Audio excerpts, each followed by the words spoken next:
What is up, Axie fam? Welcome back to another video. What have I created?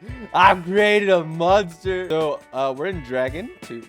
Almost in Dragon 1. I want to show you my new team. I don't think you're ready for this spaghetti. Don't forget to check out our sponsors down below. All right, first off, we have this bug with a crazy low ID with bookworm, larva, pincer, bumpy, snail shell, and gravel ant on our front. So we started off with a bumpy. That way we can play our bookworm or whatever it was to get the free shield. Opponent on the aggro, playing the double Ronin. He has the reckless hunter in the back. He has kind of like mixed aqua here, right? So our mid, here's our technology, right? We play some shields here. We don't play the larva.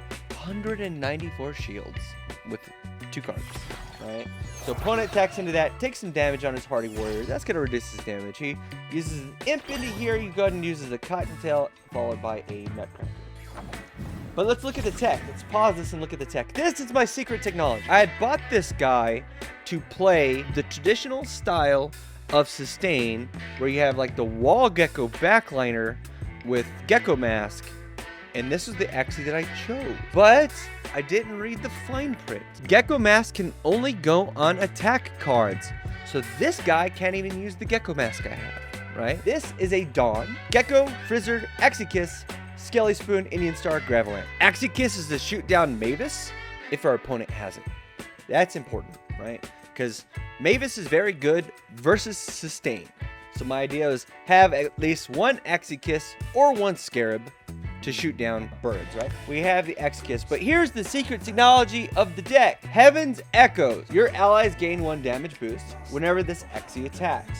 Your allies gain 15 shield whenever this Axie uses a skill. Now this guy has 1, 2, 3, 4, 5 skills. So every card he plays minus Axie Kiss is gonna give 15 shield to our front liner and our back liner. And here's why that's such a big deal. Our backliner, the mech. This boy right here is a mech. We have Silence Whisper, Nyan, Telescope, Rosebud, Indian Star, and Hatsune, and we have a Leafy Pot on the Hatsune. Very mixed Axie, so he doesn't have very many potential points, but shield backup. Shield backup being the key. So as we play, every time we play a card on the mid, it gives our front liner and our back liner free shields. Right, so it's going to increase our effectiveness of any shield our midline play. And on the front, we are playing Vault Builder. Whenever your turn ends, gain shield equal to 3 times the number of cards in your discard pile. It's very cyclical. 9, 16, 27, it varies. So it's very cyclical how much free shield he gets, right? Watch this game. Opponent attacks in, doesn't do a lot of damage. Uses a telescope. I'm pretty sure he's trying to get his risky fish or his blue moon, right? So on our turn, we go ahead and play the snail shell for 87. Play the Hatsune now 164. We play the Frizzard.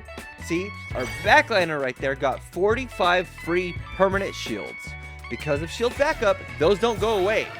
So we can shield our front while shielding our back at the same time, right? Our opponent leaving us with the vulnerable, hitting us with a huge Ronin. Our front liner, 139 HP, getting very low. Gecko's the secret tech. We get to heal. We shield both because of Bumpy. Gecko is 0, heals them for 50, and shields them for 22. And removes the vulnerable or the, you know, if they have like dual blades and they give us fragile, is very detrimental. So very good for removing that. So our backliner, haven't targeted him with a single ability, already has 75 free shields. Our opponent attacking with a big nut here and going in, that's what she said, going in here with the giant Ronin. So 120 damage Ronin into our front. Front not looking good. He has the vulnerable. And looks like we're gonna redraw the Gecko. So we get to remove the vulnerable, play the Indian Star up front, and we play the Gravel Ant, and we go ahead and play the better of the 2, Rosebud up front, right? Because it can protect against another vulnerable since he's gonna go into the reshuffle. Opponent plays into the Reflect, takes some damage here, plays a second Imp into the Reflect, takes some damage there, and plays a big 120 damage. Now our guy's at 102 HP. Looking grim. We do draw a void here, so we opt to play the Indian Star and play the Hatsune, because Hatsune, while it has less shields than the Gravelant, is more beneficial. benefits our whole team. Our opponent draws pretty poorly here. Draws a couple confused, draws a nutcracker, but he does play the goo, right? The goo, the sticky goo, can add up, you know, because these games tend to go longer. So our frontliner with 93 HP, it's looking like he's going to go down, right? So we play the snail shell up front. We play the Axie kiss on the back just because this guy is taking quite a bit of damage. We play the larva. Sometimes we hit with larva. It doesn't trigger with secrets, only skill cards. Sometimes we play it and the top card is Gecko and we choose not to get the free energy because we'd rather have Gecko. Sometimes we do, but our opponent attacking into the shield card. Opponent using a Ronin, only hitting for 80 because our guy does not have the vulnerable.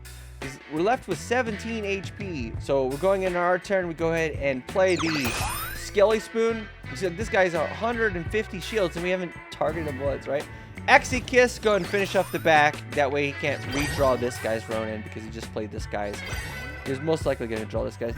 Opponent attacks into the 201 shields. He takes some reflect damage. Thinks about it for a little bit. Plays the blue moon. Takes a little bit more damage. Not quite so much. He does quite a number of confused. He just put 3 confused into his deck because the Hatsune. Because we have Hatsune, Gravelant, and Gravelant. They all have the similar effect. So once our opponent has Hatsune or Fear on them, they're gonna have it like pretty much the whole game, and our opponent concedes. We go into the first round of Blood Moon against an aggro team, and they still haven't killed our frontliner. I know you want more replays of this this team. Let's go into it. This team is I've only lost a couple of games. I lose to Sustain with Strawberry Shortcake, and I lose to the Triple Confident Area of Effect team. So let's get into game 2 because I have been playing this game. This is my final team for the final push. Alright, so we're going to start off. We have Axie Kiss and Bumpy. Kind of wonky. Since this guy does have Reckless in the back, we go and decide to hit him with the Axie Kiss. The free card, right? We play the Telescope. It's dead in this case, but this guy was very, very inexpensive, right? Pick this guy up for 0.04 or 0.05, which is very, very cheap compared to the rest that are on the marketplace. Actually, put this guy back up for sale for what he should be for sale for. So we had bought back the Bumpy. We play it here, and then we play a Skelly Spoon. So we get a little bit of value. We get 3 triggers for our Vault Builder. So our opponent hits him with a Kataro. Hits us with the very detrimental Doubt. Doubt is very good. Opponent opts to play the Mavis. He has a Lamb, but he opts not to swap it for the Cottontail.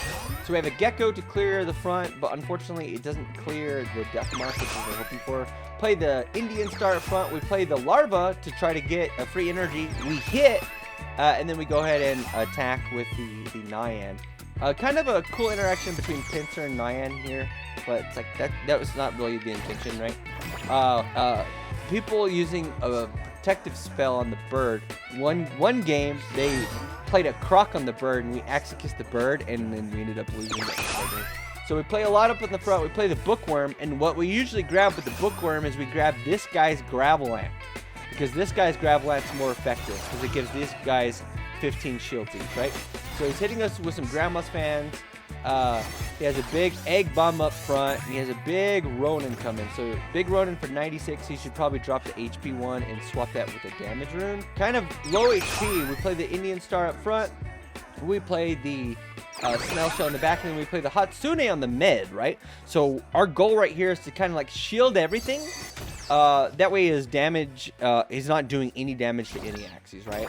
So that's what we shifted from protecting the front to protecting everybody at once, because our opponent seems to only play the area of effect cards. He's not using the Kestrel and Double Talk and stuff. So we opt to try to shield everybody every turn right here. Right here we do choose to use the Gecko because it does heal this guy, remove a debuff, and shield and heal this guy. So we opted to play that because this guy wasn't full HP. Opponent uses his Axie in the front, ends up with the Confused there. It's going to be pretty detrimental. Opts to play the Mavis. So he passes to our turn. Unfortunately, our Axie Kiss Axie is gone, right? So Mavis is a bit of a problem. We play the Gravel Ant up front. We play the Hatsune up front because it benefits both. And this guy's full HP. So we go up and shield him. Depending on what my opponent has, sometimes once we enter the first round of Blood Moon, I have a tendency to pile everything on the back all the time for the rest of the game. right? But in this case, whenever I can play a card that benefits my whole team and reduces his damage, then I opt to go that route. So here I play all my reflects on my back, and I play the free reflect on the back. So we're triggering all the bumpy right there, and then so he got 46 free shield, right? So that's a pretty decent. Opponent gets a free Kataro, hits our backliner. Axie kisses the front, but he drew triple confused, right? He's putting a lot of confuses in his deck because of the Hatsune and the Gravelant. They are so detrimental. We play the Gravelant on our back. We play the other card on our back. We play the Indian Star on our back.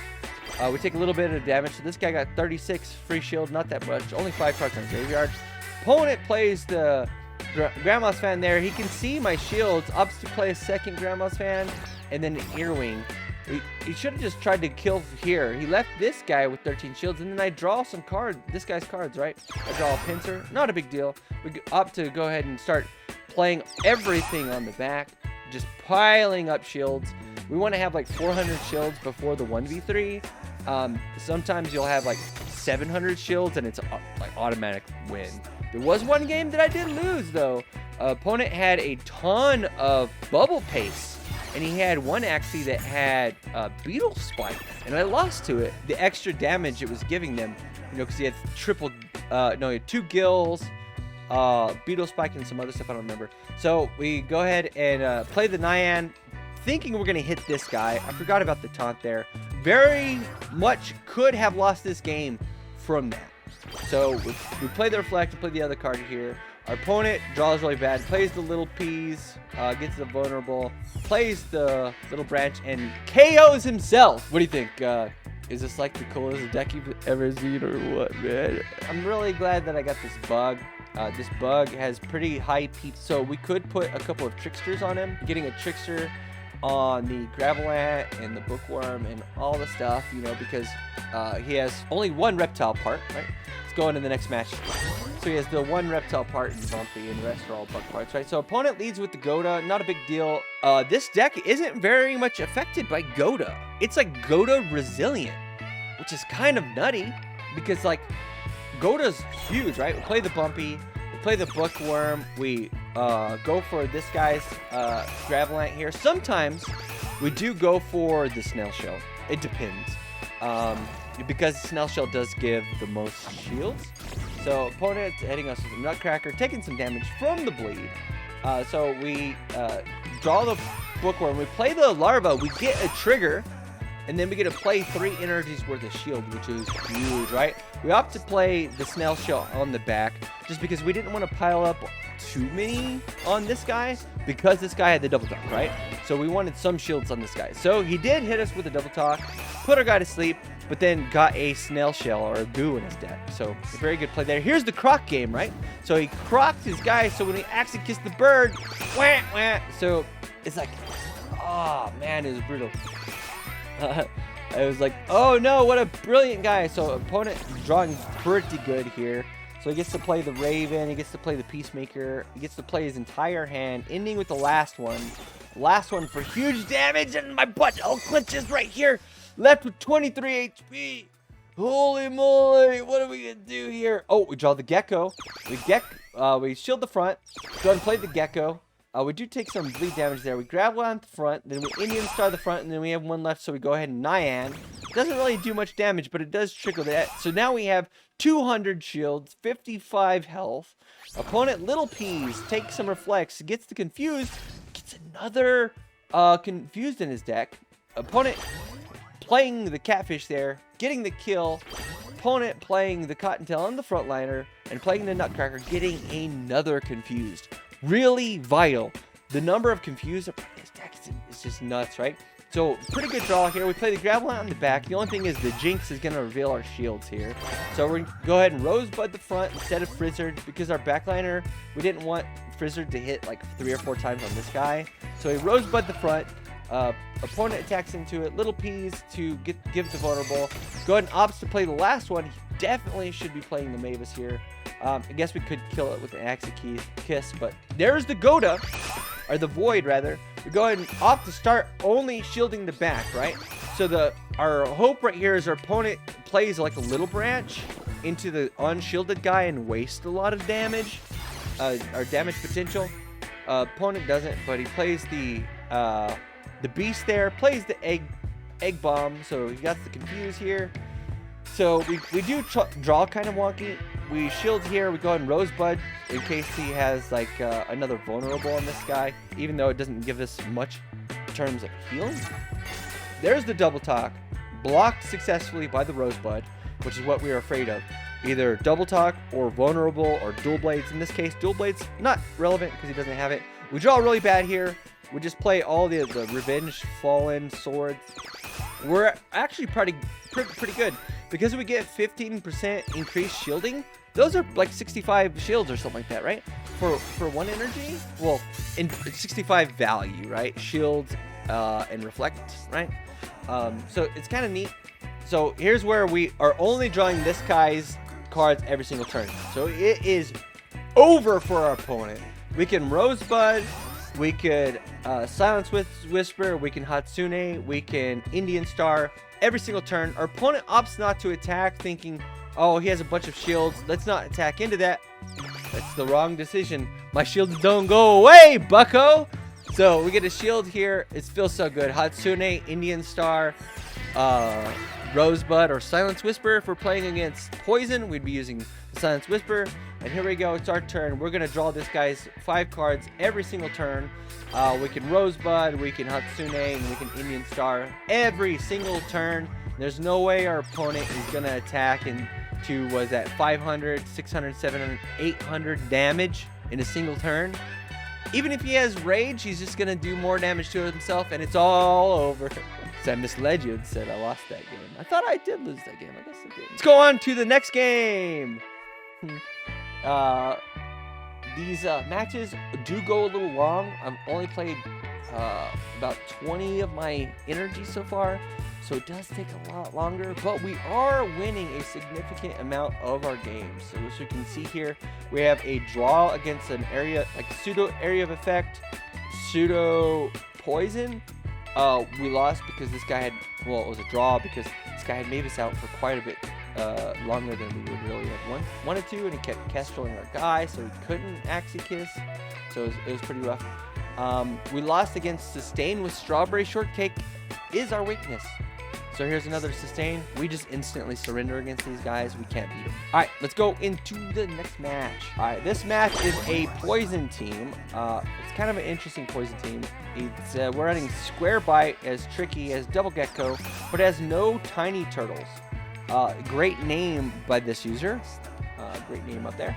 Opponent playing a couple of Green Thorns. It's kind of weird to do a review on such a kind of vanilla front. We opted not to play the Bumpy because our opponent is like area of effect. So Bumpy doesn't really matter turn 1. If we draw it later, then we'll play it later. Turn 1, it doesn't really matter. We really wanted to get shields on multiple Axies that turn. So we play the Gravelant, we play the Rosebud on the back, we play the Bookworm to tutor for, I think we got Snail Shell this time, because Snail Shell is pretty good against the Poison team. So our opponent plays the Small Frill, go ahead and plays the Square Teeth, doesn't do any damage, gets the Confuse, attacks with a Yam, and then plays a Nutcracker, I believe, for like 12 damage? I think he did. Well, I guess he did some damage with the Yams, my mid, but play the Gravelant up front. We play the Silence Whisper, very strong on the back, like it's already over. Play the Telescope, just to trigger the front guys thing. We have no Aqua card to get with it. Actually thought that this guy had Bookworm, just because they look so similar. Very slight difference between Telescope and Bookworm.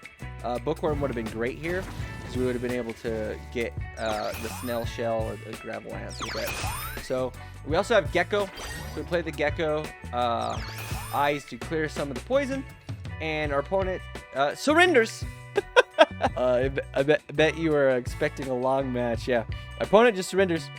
Gecko and Silence Whisper are very good against like the medium range poison decks, especially the ones that aren't running Chomp. If you are running Poison, a lot of the power comes from having Rocket Stamps or Sun Stamp or Moon Stamps, so you can actually choose and lock out the enemy team from playing, right? So keep that in mind. Let's go into the next match. This is a tough one. So our opponent is playing a triple nut, Pure Instinct in the back. We have a Risky Fish, Clear, Shoal Star, Nemo, Goldfish. Then we have a Hot Butt, Clover, Cucumber Slice, Zigzag, Cactus, Biden's, right? So Biden's not relevant in this match at all. Our opponent didn't do much. We didn't do much. So he can have the potential to do a lot of damage because he has the triple nut backliner. So of almost all the decks other than the Strawberry Shortcake Sustain deck that runs Shiitake, this deck is most likely to beat us, right? So opponent here playing the Cactus with the bonus damage, doesn't even penetrate our shields, gets a Goo in his deck, plays the Clover. He decides, you know what? Let's go and hunker down and play the long game, right? Because they realize instantly what's going on here. Figures this out immediately. Play the Gravelant up front. We play the Indian Star up front. We play the Silence Whisper up front. We play the Telescope, and we play the Bookworm, getting whatever was left in our deck. We only had 4 cards.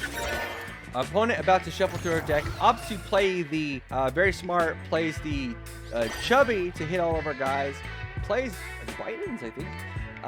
We go ahead and play the Hatsune because we realize our opponent is opting to play the slightly longer game.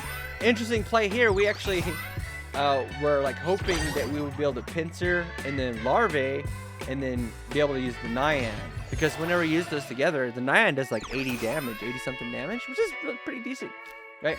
Opponent, big damage, followed by a Ronin, kind of a small Ronin actually, like if you think about it. We play the Snail Shell, 87 shields to Snail Shell, Indian Star, 174 shields, Gravelant, 260 shields. We play the Gecko to clear the debuffs, 324 shields on the Bug. I don't think our opponent is penetrating that anytime soon. Opts not to play any cards, basically. Now we play the Skelly Spoon on the back. We play the Gravelant on the front. We go ahead and play the Rosebud on the front to get a little bit of healing. Go ahead and give him that protection against any type of debuff. Opponent plays the Shoal Star, gets confused in his deck. He did draw a Goo, which is unfortunate. Opts to play the Double Nut, which is very good. This guy's going to start out scaling us and be able to do some scary damage. So we opt to start hitting that beast down as soon as we... Every time we draw Axie Kiss, we're going to hit that backliner, right? That's our new objective. We take a little bit of damage, not a big deal. We were able to play all 3 energy that turn. Opponent plays the Cactus, gets the Confused on his frontliner, opts to play the Nutcracker, 110 damage. We're left with 23 shields, and our opponent has a Shoal Star, so we cannot protect the front any longer. So from this point on, and it's about to be Blood Moon anyway, this point on we opt to only shield our backliner. We do not Gecko because it didn't really seem like right there because of the likelihood of him playing a Shoal Star. He plays a good turn, followed by a pretty decent damage in the Ronin. We do have Fear and Bleed on the front. We opt to just shield up our backliner. We draw an Axie Kiss. We play the Revenge Sword, and we opt to Axie Kiss, but we forget about the taunt. Boo. So it does hit the front, leaves him with the Death Mark. Opponent Biden's the Death Mark here, plays the Clover up front, and then buys back a card. So I'm like really confused what's going on here. Doesn't play the Goo. So it's our turn now. We can play the Hatsune. We can play the Silence Whisper. We can play the Indian Star. We could have played the Rosebud. Would have been a better pick if our opponent had a debuff. So he go ahead and clears. So he still has that Goo floating around his deck. Now he has a second one. He attacked with his frontliner, so he does get confused. Plays Double Nut for 0 damage to us. It reflected a ton of damage to him. His backliner is dead. We play the Silence Whisper. We play the Revenge Shield here, the Revenge Reflect Sword, and the Revenge Gloves. And we pass to our opponent. Blood Moon doing 70 damage, going up to 80 damage this turn. Our opponent plays the Cactus, leaves his frontline with 15 HP, and he surrenders. All right, that's it. Anyways, leave some comments down below. I was debating swapping our midliner with somebody with strawberry shortcake. That way we can beat the strawberry shortcake sustain teams. But I hadn't pulled the trigger on that because I've already spent enough money on this. Anyways, if you want to buy some Axies, my link down is below to my Axie storefront. Our sponsors are down below, and also make sure to use Dewgs when you buy stuff in the marketplace. Anyways, thanks for watching. Share with your friends, and I'll see you in the next video.